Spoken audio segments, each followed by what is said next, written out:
Hi everyone, it's the mid-January 2025 Wheel of Death Roulette. Death Roulette, the Wheel of Misfortune. And I do believe this is number 6 in our series. And where Troy has assembled 10 random names from my website, findadeath.com. And which has been around since 1998. Was it 16 years? No, 25, 24 years now? Anyway. So most of these stories are hashed out, but here I get 10 random names. I get 2 minutes to talk about each name, and I guess there's not much else to say, except let's get on with it. That was my first line. I was in Oklahoma in high school, and I only had one line, let's get on with it. That was my one line, so you know. Okay. Errol Flynn. Errol Flynn is one of those actors from the golden era that I should know so much more about than I do. He was a romantic leading man. He was a Captain Blood, I think, is one of the only real Errol Flynn movies I've ever seen. I remember that he had a problem with substance abuse. Of course, I go right there. And I do know that he did a show. It was sort of like an introduction or a movie or a narration of some sort. He was just absolutely smashed when he did it. I remember he had a yacht, but I can't remember the name of his yacht. And it was an important part of his story towards the end, I think. He did live in a house up in the Hollywood Hills that was haunted. It was owned at the time of his death by Ricky Nelson. And according to Jordan, my friend Jordan interviewed Matthew and Gunnar Nelson, the two Nelson twins, said that the house was crazy haunted that they moved in. And I believe the house is still standing there, though there's a park that everyone thinks that the Errol Flynn estate is part of, but it's not. And he was romantically involved with Olivia de Havilland, and I do believe she and her sister fell out over that. Anyway, Errol Flynn died in Canada, I believe. It was like Vancouver or something. And my friend Todd was there and actually got some great pictures of where Errol Flynn was living at the time, where his doctor lived and where he was embalmed. And I actually think I have a piece from Todd. I haven't seen my collection in a very long time. I have a piece of the mortuary or the coroner's office. And I do visit his grave at Forest Lawn, Glendale. And one time I went there and put an orange with a hypodermic needle in it, because that's supposedly how he drank on set. He got away with it by injecting oranges with vodka, because they wouldn't let him drink on the set of the movie. And I think that's it. Something about his yacht. Okay. Florence Henderson, Floho. So Florence Henderson was a singer. She was an actress. Did she have her own show? Did she have a Florence Henderson show along in the early days of television? That I'm not sure of. But everyone knows her, of course, from the Brady Bunch. She played the mother of the Brady Bunch. And she was an accomplished singer. I don't think she was big bands, but she had that sort of voice. And she was, yes, in fact, the Christmas episode of the Brady Bunch is like the worst thing I had to sit through because you wanted to really like Christmas episodes, and then she sang because she lost her voice. That's awful. And okay, so, and then she did her roles. See, I can't remember if she was in other movies. I know she was, but I can't remember them. She had been in the Brady sequels. I know that. I know that she was living in Marina Del Rey at the end of her life, and she died at Cedars-Sinai Hospital in Marina Del Rey, not the major Marina Del Rey, not the major Cedars-Sinai in Beverly Hills, and it was cremated and is at Westwood Memorial Park. And that's right, she's in a gated community, and we went there one time just to take pictures of her house, and we got in. I forget how we even got in. Her name was on the doorbell and everything, and we walked past her house like 100 times. Probably about 6 times to take pictures of the house. Just all I wanted was a picture of the house in the mailbox, and her family came out and they were playing ball, and we were out, Troy and I were sitting at the farthest end of this place, and they totally knew. We were just kind of sitting there by the gate. waiting for a moment to go past and take pictures, and they were they were having conversations about us. That was rather embarrassing, but okay. So, and she was fictionally married to Robert Reed. They all knew he was gay. They all knew Robert Reed was gay. I wish I knew more. The West commercials, of course, Westonality, and when we used to go bowling, we used.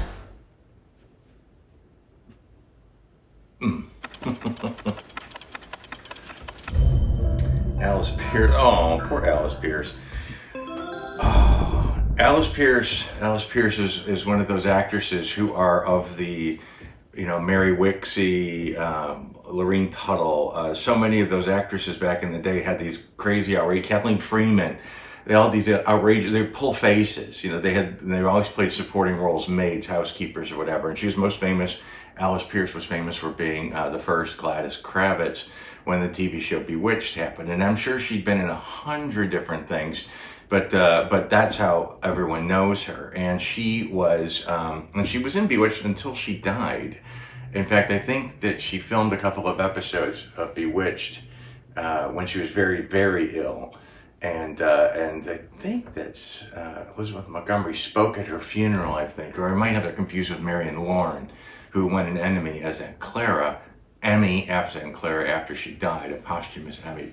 And her husband on the show was George Tobias, who Abner was his name. And when he died, the hearse he was in was stolen with his body in the back of it. And I knew the person who did it actually came to me several years later, who also had something to do with Groucho Marx's ashes disappearing. If you remember, they were stolen from Mount Sinai, which cemetery that is, a Jewish cemetery where Lenny Bruce is. But anyway, Alice Pierce did die of cancer, and she is, I don't think we know where she's buried. If she's here, it'd be back east somewhere, I think. And I do believe she was a confirmed bachelorette. And I think that's it. We went to the house. The Kravitz's house is gone now. They destroyed that whole street from Bewitched. That whole, the I Dream of Jeannie house was there. The Blondie house was there. All those houses, that entire street with a Friends fountain, all gone. It was at the Warner Ranch.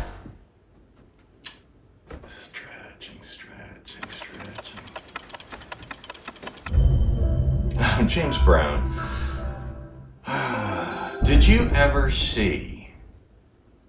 Have you ever seen Lana Clarkson, who was the Phil Spector murder victim? I think she came up in one of our back celebrity death roulette videos.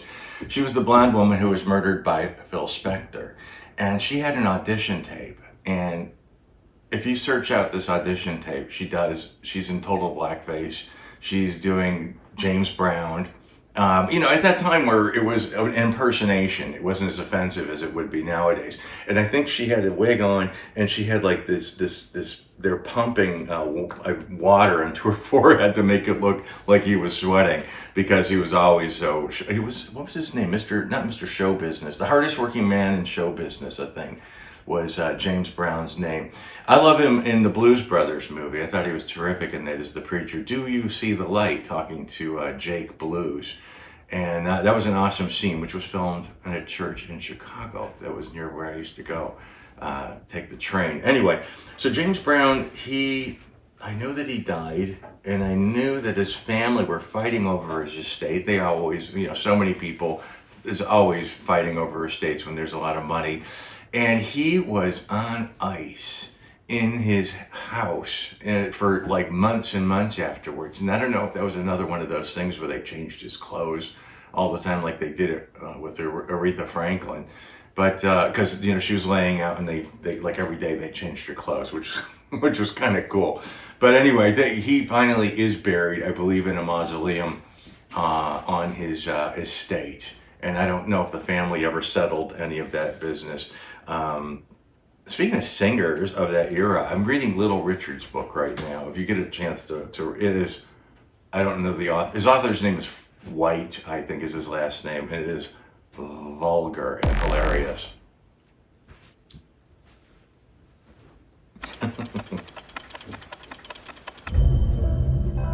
Lana Turner. these people are coming out of the woodwork, people I'm supposed to know something about, and I don't know. I know so little about Lana Turner. What's the movie that the famous one, The Postman Rings Twice, which is the one that was remade by Jack Nicholson and I think Faye Dunaway. And what was the famous one? Imitation of Life? I think that's the one. It was what it was called, with her daughter who happened to be not white, and that was a big. The whole point of the movie is kind of scandalous. I do know that Lana Turner at the end she was doing soaps. I don't know if it was Dallas. I think it was Hotel. I think she did the movie that show Hotel, an Aaron Spelling show. And I think that when she died, if I'm not mistaken, boy, I'm getting that totally wrong. Somebody took over for her. It wasn't Betty Davis, was it? But of course, famously, Lana Turner had a house on Bedford Drive in Beverly Hills where her lover boyfriend, Johnny Stompanato, was stabbed to death by her daughter, Cheryl Crane, supposedly, where they were having a fight, and Cheryl went down and grabbed a butcher knife and ran back upstairs, and Johnny Stompanato came charging out of the bedroom at the very moment she was coming to the bedroom, and he plunged into her knife. I think he was carrying some clothes over his shoulder. And of course, instead of calling the police, they called Jerry Gaisler, who was the lawyer, who famously was seen with Marilyn Monroe when she was weeping in front of her house on Palm Drive. But anyway, I guess they blamed it on the daughter, and the daughter got away with it. But most people think that Lana did it. And I just remember reading her book one time, and she said she was doing a benefit for victims of rape or something. Like, it was this huge, serious thing. And she goes, I don't remember anything about it, but I do remember what I was wearing. And she went on and on, like, in detail. I think she was quite... I hope I got that right about that movie, or the show Hotel. John Denver. So John Denver I remember my sister had a crush on him, and she used to listen to him. I like John Denver. I like his hits. I don't know much about, a lot of his other music, but I do like his big songs, Colorado Rocky Mountain High, and Almost Heaven, West Virginia. I love those songs. And he was one of the few people who were singers that could actually do the crossover to be an entertainer. I remember he had the John Denver Show on television, and then he ended up in movies, and he was doing, I know he did one of the Muppet movies, I think it was A Christmas Carol, and he was in the Oh God movies. And he lived in Colorado. He had a huge place, he had planes. I think he was an environmentalist, and he got into some kind of trouble for having a fuel tank on his property. Environmentalists didn't like that very much. I know I wrote him a fan letter, and I got a nice autograph back, or I think I got some kind of note back or something from him. His name is Deutschendorf, John Deutschendorf, actually. And he was, at the end of his life, flying a plane that he made, something EZ, and he was midair above Monterey, the coast of Monterey, above the ocean, and he didn't run out of gas, but I guess this plane had two separate gas tanks, and you had to manually hit a lever and go from one to the other. And he was in the air, he was doing that, he was moving the lever, didn't make it in time. I think it was, I forget what his last words were. I think I have it now, or yeah, I think I've got it, or something like that, or I think I've got it going. Do you have it now, or something like that. Anyway, his plane hit the ocean and disintegrated into hundreds of tiny little pieces. And they searched, they only found about 10.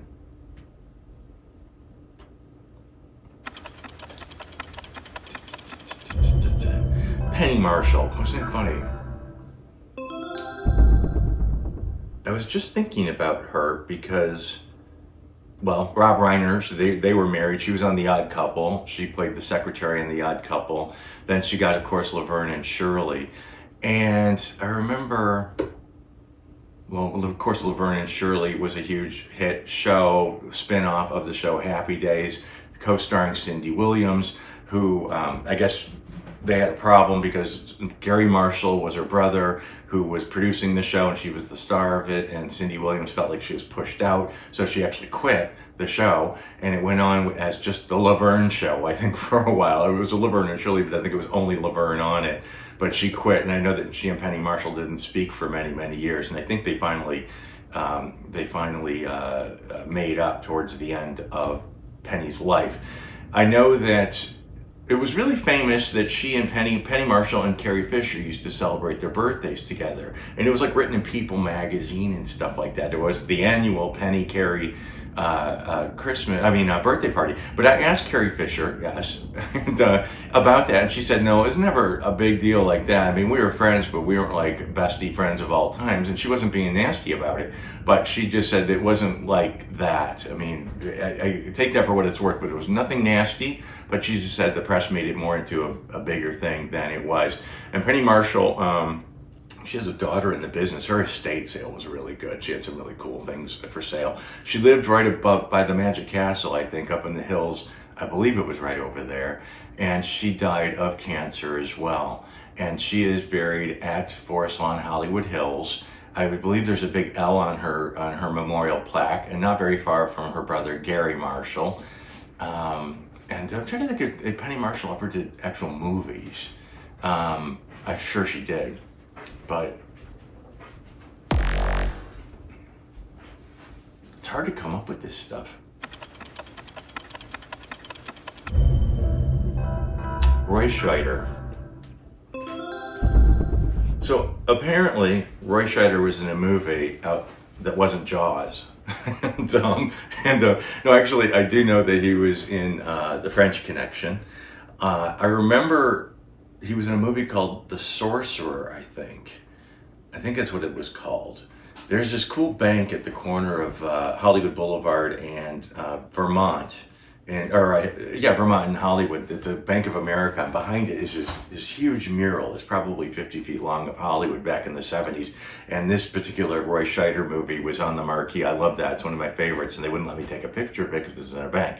He was also in All That Jazz and playing Bob Fosse, but he was, of course, famously in Jaws and played Brody. And I've seen that film 100 times, or a lot of times. In fact, it's the 50th anniversary of Jaws coming up this year, actually, and they're having a big thing in Martha's Vineyard. And I'd love to go, but it's just going to be too crowded for me, I think. But I remember that he did my ex's TV show, Graham Norton, if you didn't know, and he was one of the guests, and he was really nice, such a nice guy. After the show, after he did his bit, he came back into the green room, and we sat down, 4 or 5 of us, and we talked for a really long time. I got him to autograph my Jaws poster, which was kind of cool. And I remember asking him, what did I ask him about? Well, he told me something about having Thanksgiving dinner every year with Helen Hunt, which I thought was just sort of obscure, random, interesting. And he was, I think, the nicest of the stars from the movie Jaws. I remember that he died in a hospital. I wish I could remember exactly where that hospital was. And friends of mine went actually and got pictures of the room and the bed and everything. Not with him in it, but of that. But just a really, really nice guy. I wish I could remember where he lived and where he died. And I believe it was cancer as well.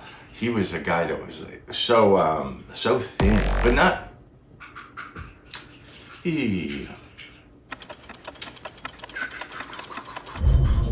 Grace Kelly, Harlow Jean, picture of a beauty queen. Grace Kelly, Princess Grace of Monaco, was from Philadelphia. She was like a debutante. I mean, these people were filthy rich. And they say that she was a very ambitious woman. They say that she was a very generous with her time woman, and that she had many, many, many, many lovers. I know that famously Judy Garland was up for an Academy Award against Grace Kelly when Judy was supposed to win it for A Star Is Born. That was like her big comeback, Judy's big comeback. And she didn't win. Judy didn't win, and Grace Kelly did. And somebody told me that they asked Judy Garland if they said, "Is Grace Kelly a nymphomaniac?" And Judy said, if they could calm her down, which I thought was a great answer. But she died in Monaco in a car crash. They say it was kind of, was her daughter driving, Princess Caroline, because she was too young. And they're saying that it's possible that Princess Caroline was driving the car. They were doing a hairpin turn and they went off the cliff and they tumbled down the cliff and she died as a result of her injuries. And her funeral was in Monaco, of course, and that's where she's in the cathedral in Monaco. And her hearse, the hearse that they used to carry her body, is in the funeral museum in Houston, Texas. In fact, I did a video sitting inside the hearse and telling the history of the hearse and of Grace Kelly's funeral. And I know there's more stuff, there's more dirt on her, but I would say Alan Ladd, I think she had an affair with. I think it was, I don't know if Jimmy Stewart, probably not Jimmy Stewart, because, well, maybe, he may have been into it, because, Rear Window, God, what is such a good movie. And she fit into that Hitchcock mold, or she was the Hitchcock mold of the beautiful blonde.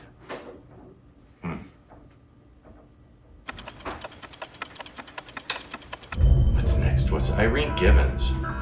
Oh, I could go on and on about Irene. So Irene Gibbons, a costume designer. I think she did the costumes for Easter Parade. I believe she won an Academy Award for doing the costumes for Easter Parade. A handsome woman she was, and she was she wasn't as famous as Edith Head was. I think Edith Head is the most famous costume designer of all time.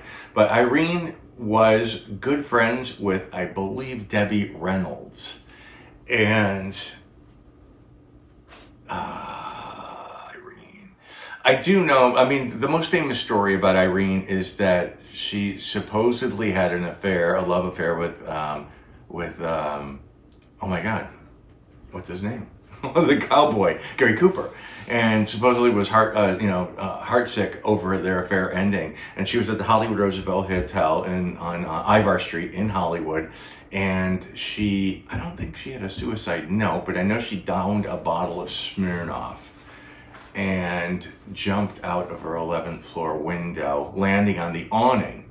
And people heard her, they looked down and they saw her. I think it was Kenneth Anger in his book that he said that she laid out there for a couple of days before anyone found her, and that's not true. She died, and they heard her die. And I know that she's in the Great Mausoleum at Forest Lawn, Glendale. And I keep meaning to ask Todd Fisher about Irene, because I think that he probably knows a bit more about her, because I certainly don't. But she's in the very, very basement of the Great Mausoleum, in a different area as Clara Blandick, also in the basement at the Great Mausoleum in Forest Lawn, Glendale. A lot of people are in there, including Michael Jackson. We made it impossible. Oh, is it? Game over. Well, I got enough in there to stretch some stories out, so I'm happy about that. But I don't know. I hope these are fun. I enjoy doing them. I hope that you enjoy spending 20 minutes with me going through these things. Remember, all these stories are on findadeath.com with all the details. Probably their death certificates. In fact, Irene, I know that if you go on there, there's some good details about what's left in her room, and I can't say any more because I'd be cheating. But thank you for watching, you guys. Thanks for. I'm glad you guys like this. It seems like from the comments that you do. So please feel free to comment below. And until next time, thank you. You heard me.